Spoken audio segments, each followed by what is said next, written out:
McGraw-Hill Professional presents The New Manager's Survival Guide, Everything You Need to Know to Succeed in the Corporate World, written by Stephen Haines, narrated by Stephen Roy Grimsley.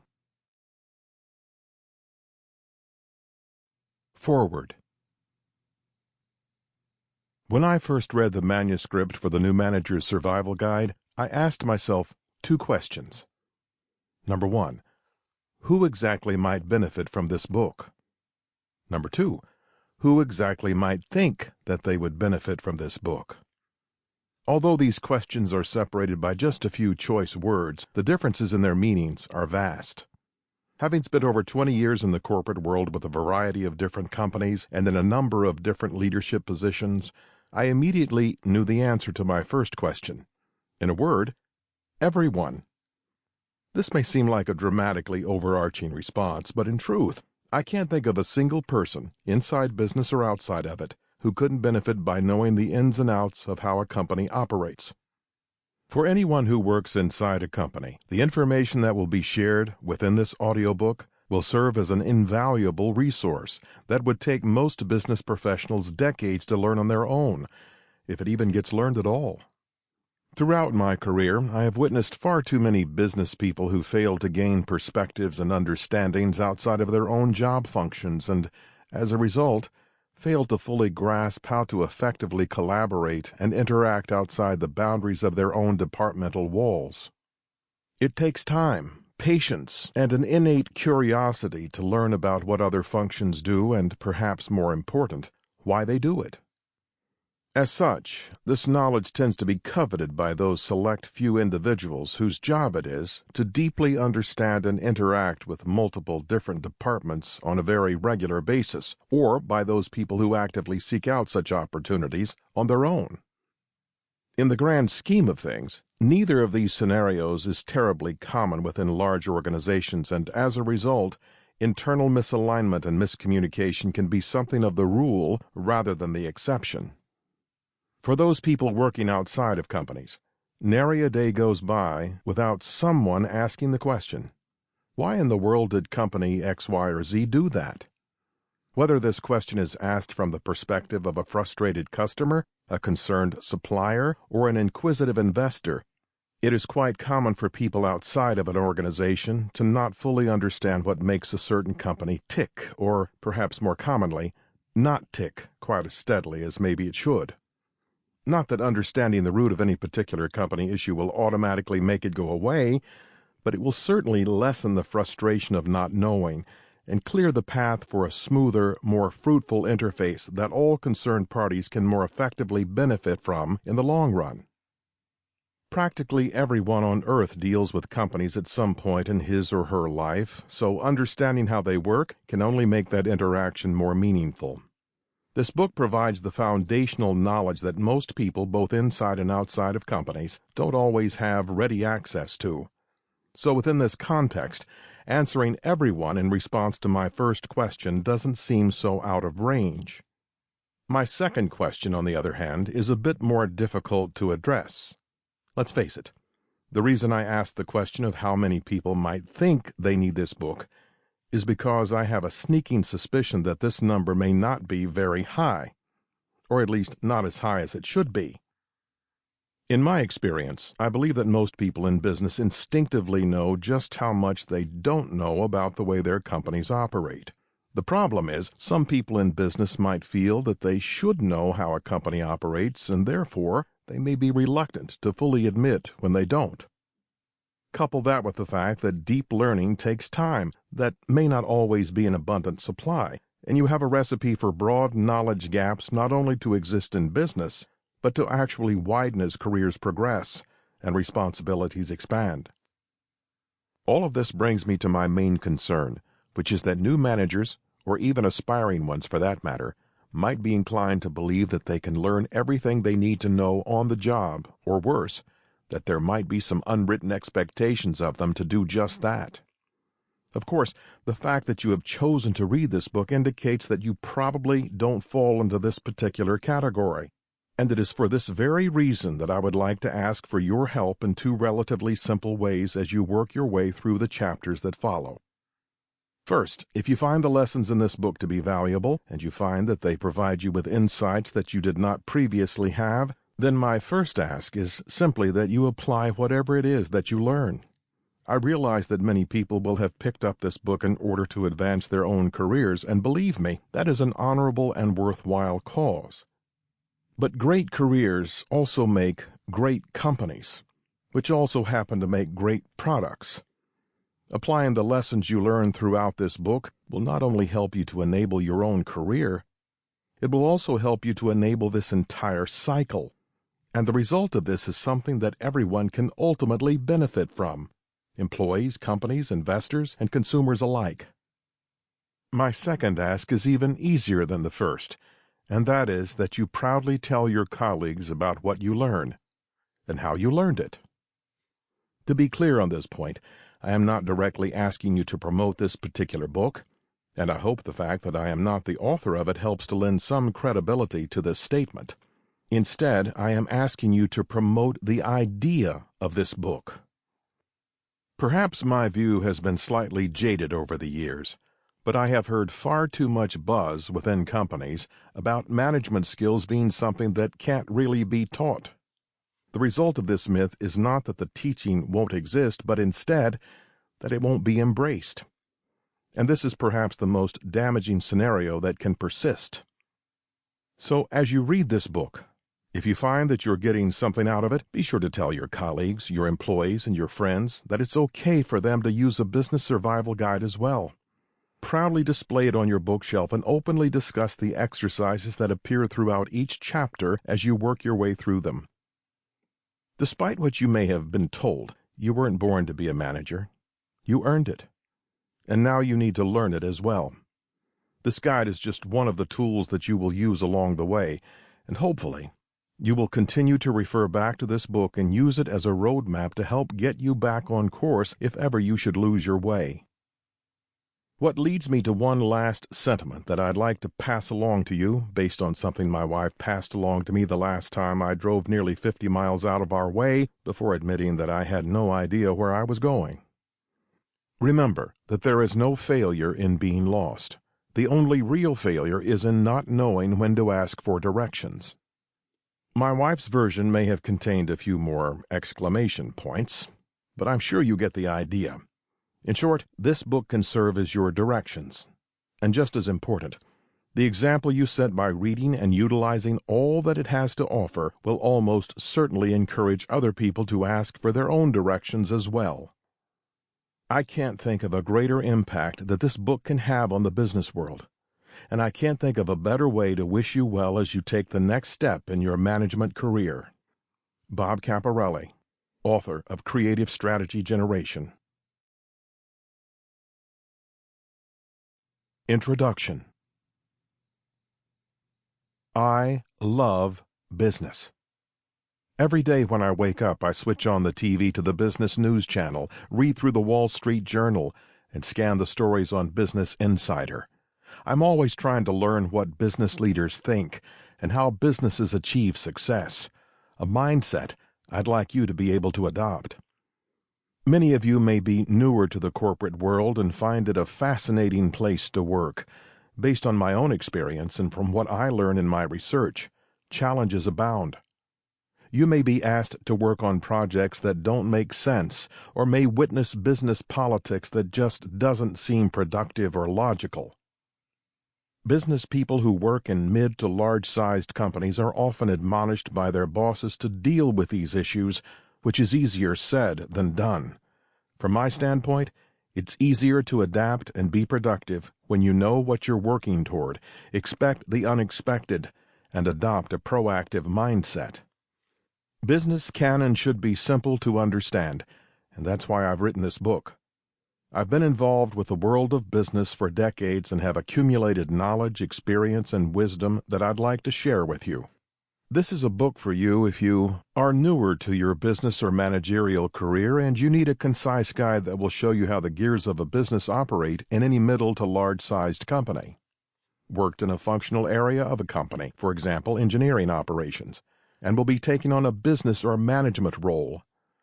are in the process of entering the corporate world of business and will benefit from a resource to help you hit the ground running.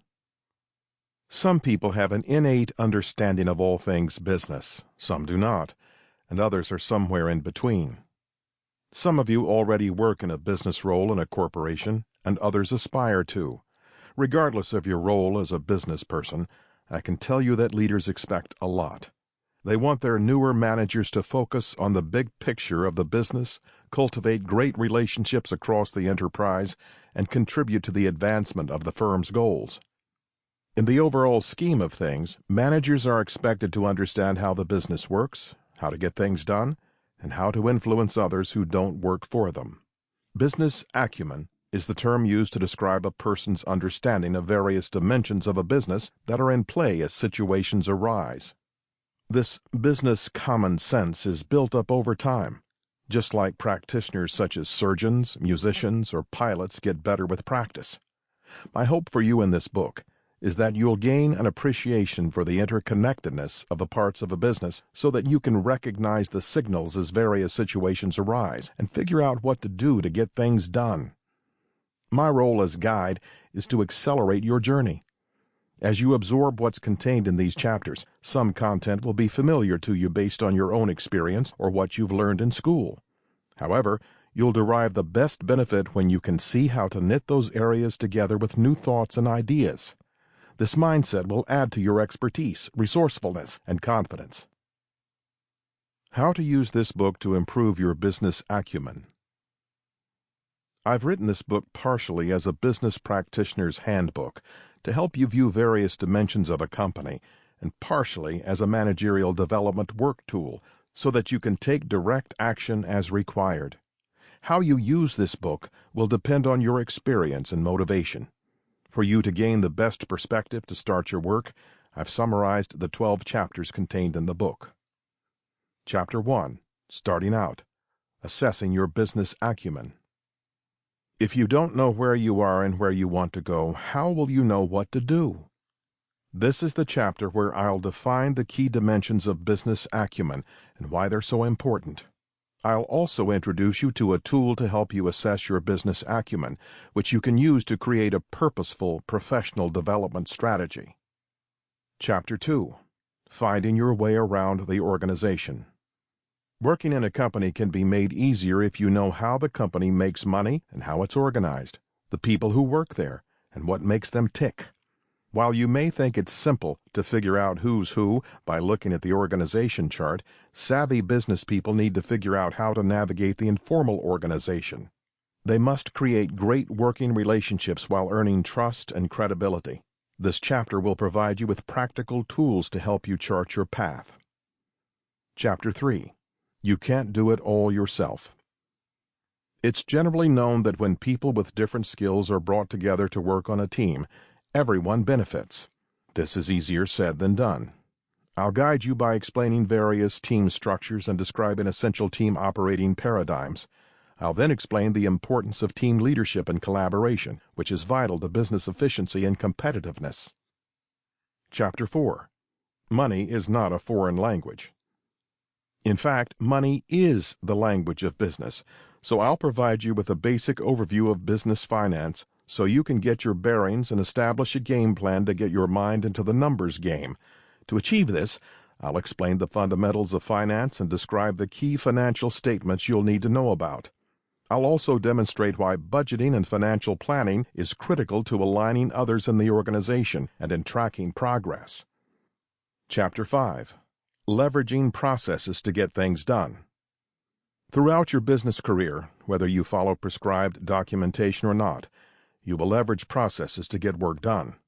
These processes lay out things to do, interdependencies between people, and results to be achieved. Some people feel that processes can be overwhelming and unwieldy. Fortunately, I'll show you how to understand how you might be able to focus your efforts on simplicity and efficiency so that business resources can be put to the best use. Chapter 6. Using Data to Solve Problems and Make Decisions. Businesses run on data. It's a premium fuel that gives everyone in the business the ability to make plans, uncover and solve problems as they arise, steer the business, and keep things moving and growing. After all, no one wants a stagnant business. This is a chapter that will offer you the tools and wherewithal to understand different types of data, where it comes from and how it's used. Then I'll introduce you to an interesting method to help you use data to find solutions to problems and make better business decisions. Chapter 7. Mastering Markets. Most people have an innate view of markets. You know this because, as a consumer, you're involved in markets every day. However, the simplicity of the surface masks the complexity of interactions between customers and competitors.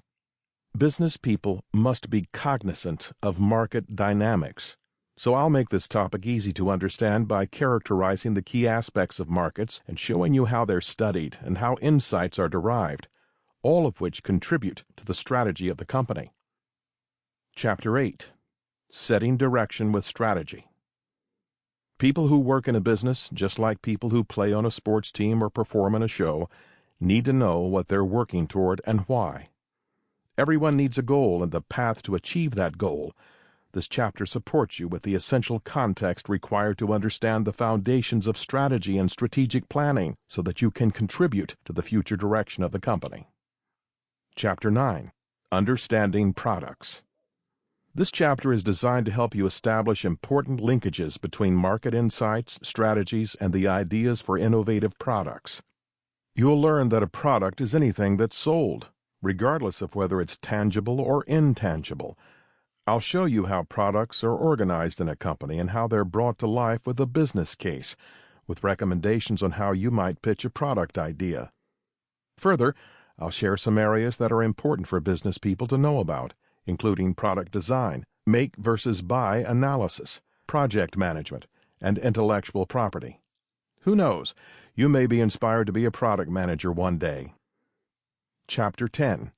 Marketing, the fulcrum of the organization. As a consumer, you experience marketing every day. But what goes on in the marketing department of your company, and why is it so important? In this chapter, I'll explain the nuts and bolts of the marketing function in terms of what it does for the company.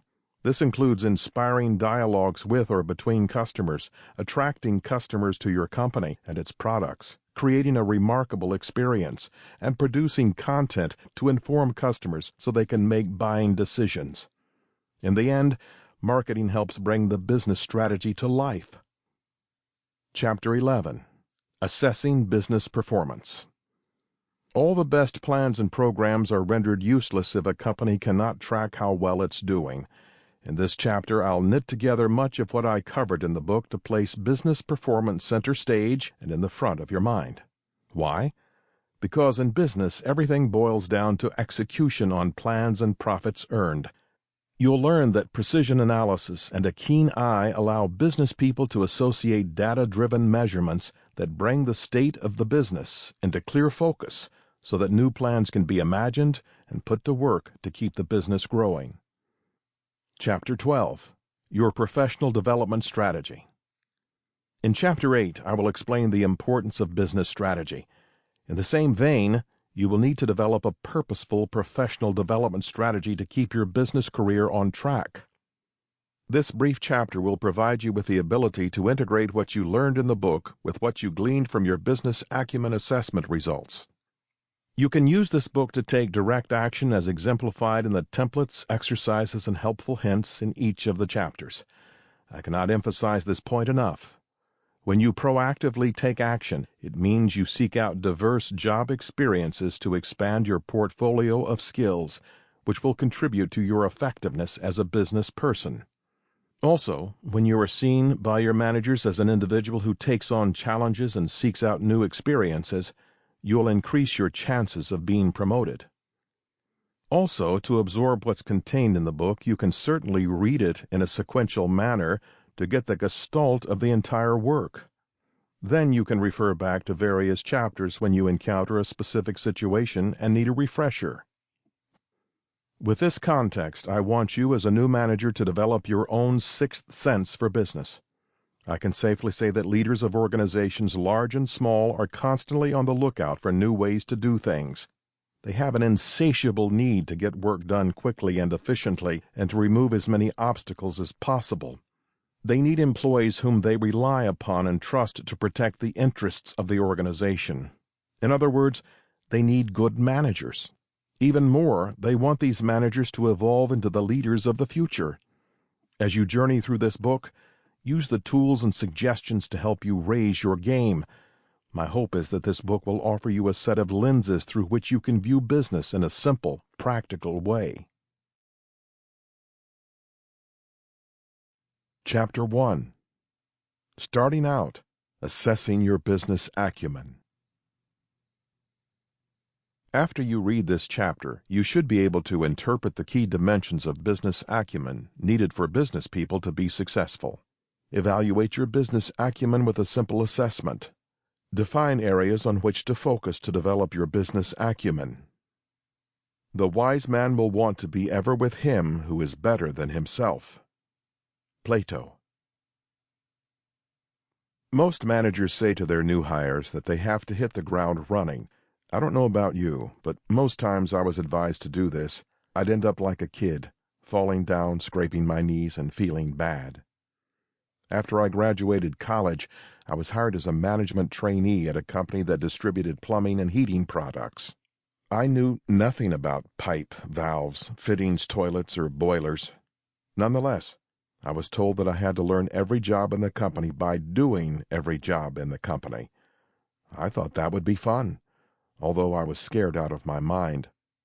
When I started, I had to learn how the back office worked. Later, I was assigned to a distribution center to process orders, work the counter, and talk to customers. After that, I spent many months in the field as a salesperson. When I stumbled and thought I had learned my lesson, I'd make another error, but I eventually started to get it. Luckily, my boss spent a lot of time with me as a mentor and coach as I was brought more deeply into the business. During my 3 years at this company, I developed a tremendous understanding of how successful businesses worked. During the early days of my career learning about business operations, I also attended graduate school on a part-time basis to earn an MBA in finance. Afterward, I held financial jobs in a variety of industries, including defense electronics and medical products. In each of those roles, I always interacted with people in different functional departments. From these interactions, I realized that the organization was in a fluid state. Customer problems trumped daily plans and operational challenges delayed projects. Yet the big learning was this: adaptability and flexibility are required characteristics for any business person to achieve success. Furthermore, because of the shifting tides of markets and the adaptation of companies to stay ahead of the curve, I realized why it is so important to become a student of business, and why it is vital to attain a well-rounded view of the business playing field. What I learned then, and what I believe you will realize, is that you'll always have a host of urgent demands. They'll come in many different forms, as emails lobbying for your attention, requests to attend an endless stream of meetings, and a barrage of things to do. When I was in the thick of things in any company where I worked, there were times that I felt like I was in a raft on a raging river of Class 5 rapids, and that if I didn't handle a given situation correctly, I'd capsize and have to swim to the safety of the shoreline and avoid the rocks at the same time. If you have sufficient preparation when you encounter the unexpected, you will be able to set the stage to deal with these issues. If you don't establish the proper context for the environment in which you work, others will set the context for you. When this occurs, you'll be a firefighter who battles a fire that just won't simmer down. This can put you and your business career at a major disadvantage. To get started, I've designed this section to familiarize you with key skills that any business person should master. To do this, I will 1. Present you with 7 groups of business acumen and a number of characteristics that are important to a business person's performance. Each will be defined for you. 2. Introduce you to a model and a tool to help you assess yourself and capture your current level of business acumen. All aboard? Imagine a roller coaster ride at an amusement park. The riders line up and then board the train. The safety bar is lowered and the train takes you along the course. People who are frequent riders know the dips and curves and when they'll catch some air. In the world of business, the jobs we take may seem like we're on a roller coaster. Imagine how hard it would be to hop on the train while it was moving. It's not possible. However, when we start a new job or join a new company, it almost seems like we're boarding that moving train. From another vantage point, you may find that your business degree or experiences to date will not have prepared you to handle many of the unfamiliar situations you'll encounter. Yet you will still be expected to fulfill your responsibilities. No matter where you start out, or started out as a business manager, you've got to be able to determine where you are so you can figure out what to work on as part of your purposeful professional development strategy. In Chapter 12, you'll have an opportunity to work on this professional development strategy with a helpful guideline and online access to the Business Acumen Assessment. As you create this strategy, I want you to be aware that there are some non-negotiable characteristics that are required of all business people who aspire to become great managers. These include the following: communicate clearly with people in all functional departments at all levels. Garner respect from people in those functional departments. Creatively collaborate with others in both recognizing and solving problems. Know the right processes to use to get things done and fulfill goals. Approach new opportunities with enthusiasm and passion. Focus on the achievement of business results. As you gain experience from the work you do and the situations you encounter, your state of experience will shift, and you'll become better prepared to figure out what to do next. Essential elements of business acumen. Regardless of the type or size of company you work in, leaders want the same things from the business people they employ. This involves having sufficient familiarity with markets, the economy, and finance. They also want people to solve problems, make decisions, and contribute to positive business results. As I mentioned in the introduction, the term business acumen refers to the portfolio of characteristics employed by successful, productive business people. However, there's another dimension worth mentioning. It's the word domain, which is used to describe the environment of an industry or technology. For example, a business person who works in a bank should have sufficient knowledge of the financial services sector. This is crucial because the banking industry is strongly influenced by the state of politics, regulations, economics, and technology. This also involves staying up to date on customer behaviors and preferences in banking, which could include the fact that people are more mobile and bank online.